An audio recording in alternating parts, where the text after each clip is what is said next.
Call in, connect. To speak to Randi, call 561-270-3844. 561-270-3844. Under 100 days from Election Day, Democrats and the Harris campaign now deploying a new adjective to blast the Republican ticket. Some of what he and his running mate are saying, well, it's just plain weird. I mean, on the other side, they're just weird. Partly fueled by controversy surrounding Mr. Trump's running mate, J.D. Vance. It's not just a weird style that he brings. It's that this leads to weird policies. Vance continuing to defend 2021 comments referring to some Democrats as childless cat ladies. It's not a criticism of people who don't have children. This is about criticizing the Democratic Party for becoming anti-family and anti-child. It was a sarcastic comment. I've got nothing against cats. The GOP vice presidential nominee also responding to attacks against his wife, Usha. I love her because she's who she is. Obviously, she's not a white person, and we've been attacked by some white supremacists over that. But I love Usha. She's such a good mom. She's such a brilliant lawyer. All while former President Trump campaigned in Minnesota Saturday, discussing the assassination attempt against him. They all say, I think he's changed. I haven't changed. Maybe I've gotten worse, actually, because I get angry at the incompetence that I witness every single day. Former President Trump now on defense for what he said Friday about voting. Christians, get out and vote. Just this time. Just this time. You won't have to do it anymore. 4 more years. You know what? It'll be fixed. It'll be fine. You won't have to vote anymore. The Harris camp saying the former president is promising the end of our elections if he wins, a concern that echoes what Trump critic and former GOP Congresswoman Liz Cheney told Savannah last year. Do you believe if Donald Trump were elected next year that he would try to stay in office beyond a second term? That he would never leave office? There's no question.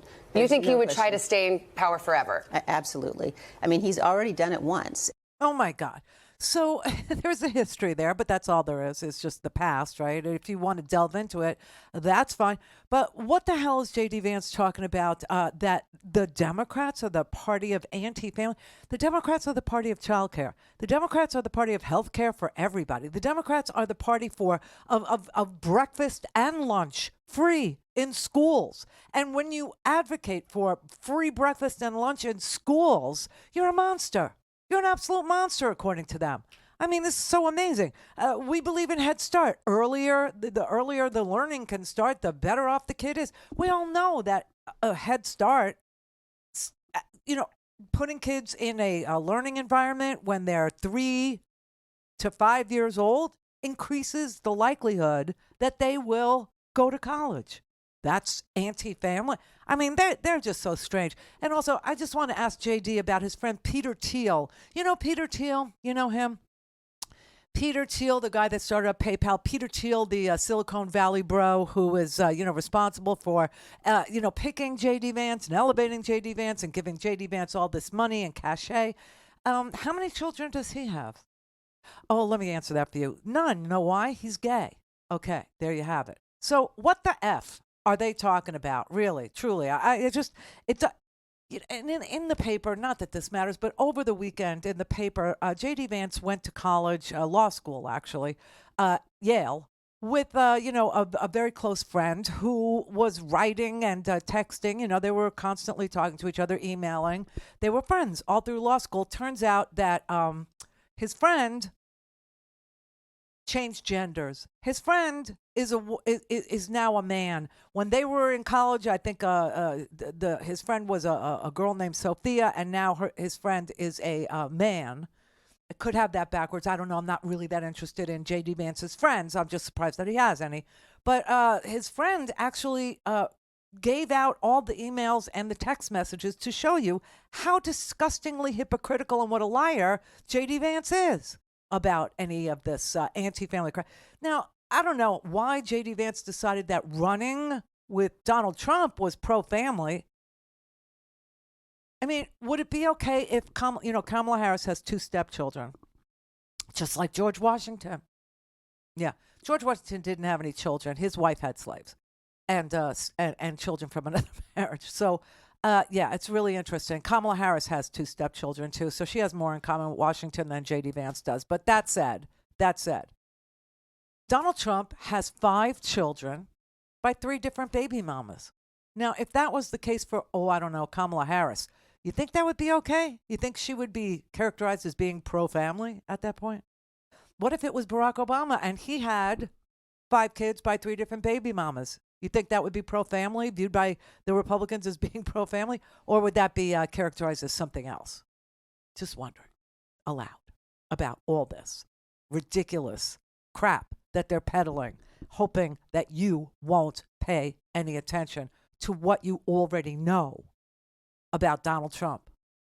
I mean, you know, if anybody is a weirdo, yeah, I like that word. I think that word is good because it's not really offensive. I mean, he can call us thugs all day, and he can say, you know, that we're anti-Christian all day. He could say that, he keeps saying this over and over again. He can't understand Jews that aren't right-wing Likud party supporters. He can't understand Jews that aren't uber right-wing fanatics. He can't. I mean, I just it's mind-blowing. He's got absolutely no principles, no grounding, no. He's not moored in anything except himself. He just stood there and told a whole group of Christians he's not a Christian. Do you know? I honestly, it's very weird. They are the strangest dudes I've ever seen in my life. Meanwhile, the news for us is so amazing. Did you see the Villages? You know the Villages, right? This is the largest retirement. It's not just a community.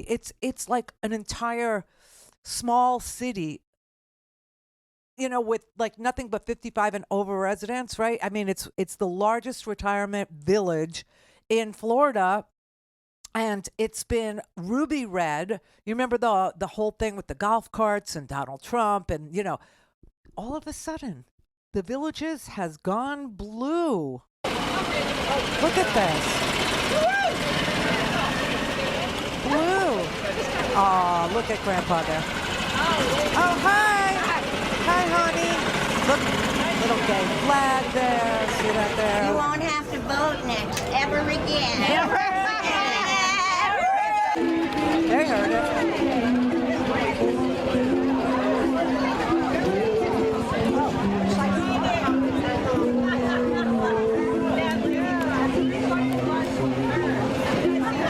Wow. Hey, Mike, isn't this fun? You look official. No, I'm not official, but it's so much fun. But don't get run over.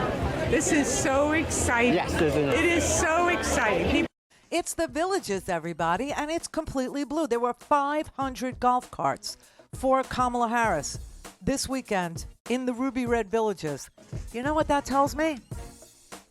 Florida is in play. I've thought Florida was in play ever since the 6-week abortion ban, okay?